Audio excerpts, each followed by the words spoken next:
பழக்கம்லாம் கிடையாது எனக்கு. கிடையாதுங்களா? நான் நம்புற மாதிரி அங்க இருக்குது. என்கிட்ட கேட்கலாம் மாமா. நான் வந்து என் பொண்ணு மாதிரி தான் நான் பாக்குறேன். எனக்கு என்கிட்ட பதிலே சொல்ல வேண்டாம். எனக்கு தெரியும் அப்பா இப்படி என்கிட்ட நடந்துக்கல. நான் அதெல்லாம் நடக்கல. What bro, it's very wrong bro. பையனும் சரியில்லை எனக்கு. நீங்க என்கிட்ட இந்த கேட்கல. மாதிரி அழுது இந்த மாதிரிலாம் அவங்கள என் மனசு வேதனை எனக்கு தான் தெரியும். அது வந்து பகவான் இருக்காரு. என்னென்ன சொல்றோம் பாருங்க, கம்பி கட்டுற தெரியும். நீ வந்து இந்த மாதிரி இதெல்லாம் பள்ளி அவதூறா சொல்லக்கூடாது, அது தப்பு. நான்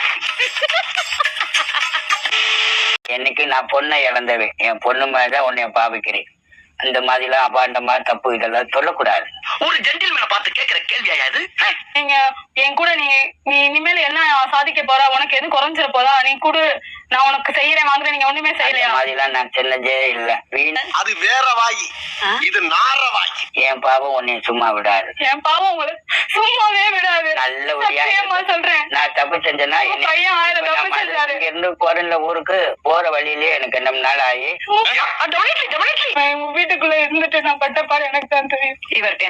இவர் பண்ணாரு மேடம். இவர் தப்பான எண்ணத்துலதான் என்னை பார்த்தாரு, என்கிட்ட பேசினாரு. இவர் வந்து இப்ப மறைக்கிறாரு. உங்களை எல்லாம் திருத்தவே முடியாதுடா. உன்னை உங்க பொண்ணு மேல சத்தியமா சொல்லுங்க. என் பொண்ணு மேல சத்தியமா? நீங்க என்கிட்ட எந்த ஒரு ஆபாசமும் நீங்க பண்ணல. நான் சத்தியமா நீங்க என்ன தொடல. தலை வலிக்கிறான், தலை வலிக்கு. என்கிட்ட காசு வாங்கும்போது எனக்கு எத்தனை இதெல்லாம் என்ன கொடுமை சரவணன். ஒரு விஷயம் கேட்கலாமா? மருமக வந்து முத்தம் கொடுக்கறது வரை நின்னுட்டா இருந்தீங்க. இந்த மாதிரி நான் இருக்கக்கூடாது அப்படின்னு நீங்க சொல்லுவீங்க. என்னது ஒரு பேச்சு சொன்னா உடனே நல்ல திரும்ப பிக்கிறாங்க. அப்படி எல்லாம் சொல்லக்கூடாது. முத்தம் கொடுத்தேன் நான் சொல்லுங்க. இந்த சாமி பொதுவை எக்ஸ்கியூஸ் மீ, சாமி எல்லாம் இருக்காதீங்க. மகள மாதிரி நினைக்கிறீங்க. மகள அவளை உட்கார வச்சு நீங்க இப்படி இந்த வார்த்தை பேசுறீங்களே. இல்லங்க மேடம், அந்த பாப்பா போய் சொல்லுது மேடம். பெத்த பொண்ணு மாதிரி நான் நினைக்கிறேன். இங்க வந்து அந்த வார்த்தையை சொல்லாதீங்க. இல்லங்கம்மா, பெத்த பொண்ணு மாதிரி நினைக்கிறேன்னு சொல்லாதீங்க. வீட்டாளுங்க என்ன பண்ணாங்க தெரியுமா? சொல்லுங்க மேடம். உங்க பண்ணிக்கிறேன். இந்த பொண்ணு கிட்ட தப்பான முறையில நடக்க பார்த்தனா இந்த பொண்ணு சொல்லுது. இடத்துல நடக்குமா? மருமக வந்து மாமனாருக்கு முத்தம் கொடுப்பாளா, இவர் நின்னு காட்டி கொடுப்பாராம். தப்பான முறையா இது என்ன பிரமாதம்? இது விட பெச நடக்குது. அந்த மாதிரி எந்த பிள்ளை பண்ணுச்சா? காட்டி கொடுத்தது இப்படியே நீங்க கொடுத்துட்டு போயிருச்சு. என்கிட்ட என்ன சொன்னீங்க? கண்ணத்துல சொன்னீங்க. இங்கதான் கண்ணத்துல சொன்னீங்க என்கிட்ட. இது உலக நடிப்புடா சாமி. உங்க அப்பா என்ன சொன்னாரு தெரியுமா?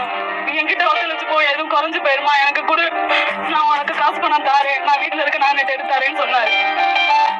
ஒரு பொண்ணு இந்த மாதிரி விஷயங்கள்ல எனக்கு தெரிஞ்ச வரைக்கும் போய் சொல்ல மாட்டான். பாருப்பா, உன் மேல ஒரு தப்பான ஒரு விஷயத்த அவ சொன்னா நீ என்ன பண்ண? எப்படி கொதிச்சு போய் ஏந்திருப்ப நீ? அவர் வந்து என்னவோ கதை சொல்ற மாதிரி பேசுறாரு. அந்த மாதிரி வந்து அவர் வந்து கேட்டிருக்க மாட்டாப்ல. ஏன்னா எனக்கும் இதுவும் அவர் பொண்ணு மாதிரிதான் வந்து எங்க அப்பா பாத்துருக்காரு. எனக்கு வந்து எங்க அக்கா அப்படி வந்துட்டே இருக்கே, எங்களுக்கே கேட்கறதுக்கு அசிங்கமா இருக்கு. அப்பா பொண்ணு, மாமனார் மருமக, இது வந்து நமக்கு கேட்க கூட முடியாது, வாயில சொல்ல முடியாத ஒரு விஷயம். இது இந்த நாட்டினுடைய சாவக்கடியா.